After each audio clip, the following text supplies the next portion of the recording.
ଲୁକୁପାଲି ଗାଁରେ 16 ପ୍ରହରୀ ନାମଯଜ୍ଞରେ ବିଜେଡି କଳାହାଣ୍ଡି ଶାସକ ପ୍ରାର୍ଥୀଙ୍କ ଯୋଗଦାନ।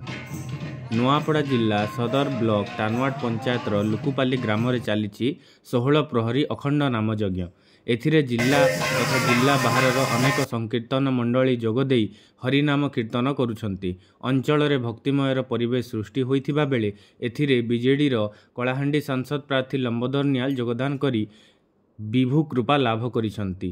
ଶ୍ରୀ ନିଆଲଙ୍କ ସହିତ କ୍ଷମା ନିଆଲ, ଜିଲ୍ଲା ପରିଷଦ ସଦସ୍ୟ ମୁରଲୀ ଭୋଇ ପ୍ରମୁଖ ଉପସ୍ଥିତ ଥିଲେ। ବିଜେଡିର କଳାହାଣ୍ଡି ସାଂସଦ ପ୍ରାର୍ଥୀ ପ୍ରଥମେ ନାମ ଘୋଷଣା ହେବା ପରେ ମା ମାଣିକେଶ୍ୱରୀ ଦର୍ଶନ କରି ଶ୍ରୀ ନିଆଲ ଭବାନୀପାଟଣା, ଧର୍ମଗଡ଼, କେସିଙ୍ଗା, କୋକସରା, ସିନାପାଲି, ଖଡ଼ିଆଳ ଓ ନୂଆପଡ଼ା ବ୍ଲକର ବିଭିନ୍ନ ଅଞ୍ଚଳକୁ ମାରାଥନ ଗସ୍ତ କରି ଦଳୀୟ କର୍ମୀ ଓ ଜନସାଧାରଣଙ୍କୁ ସାକ୍ଷାତ ଆଲୋଚନା କରୁଛନ୍ତି। ସେହି କ୍ରମରେ ନୂଆପଡ଼ା ସଦର ବ୍ଲକର ଲୁକୁପାଲି ଗ୍ରାମରେ ପହଞ୍ଚି 16 ପ୍ରହରୀ ନାମଯଜ୍ଞରେ ସାମିଲ ହୋଇଥିଲେ।